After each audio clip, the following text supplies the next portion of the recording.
Ես վախեցել եմ, ժողովրդական սիրո առաջ վախեցել եմ, այո, վախեցել եմ, իսկ ինչի պետք է չվախենայի,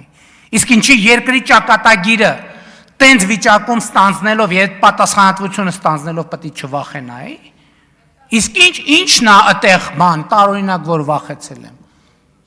ինչն է տարօրինակ այդտեղ, որ վախեցել եմ, այտենց վախենայի նոյեմբերի 9-ի թուղթը չէ ստորագրի, վախենայի չէի ասի այն, ինչ որ ասում եմ, ես այսօր հրապարակային ասում եմ բաներ, որ 1000 տարի հայ ժողովրդի մեջ վախեցել են, բազմաթիվները իմացել են և վախեցել են ասել, բաներ, որ հազարամյա տաբու է եղել մեր իրականության մեջ, բա ինչի չեմ վախենում, որտև ես միշտ էլ ասում եմ, միշտ էլ վախեցել եմ սխալվելուց, այսօր էլ եմ վախենում սխալվելուց,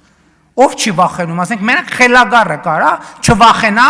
այդ պատասխանատվության իրականացնելի սխալվելուց, մենակ խելագարը, Վազգեն Սարգսյանն ասում էր, ես վախենում եմ ոչինչից չվախեցողներից, և ինչ,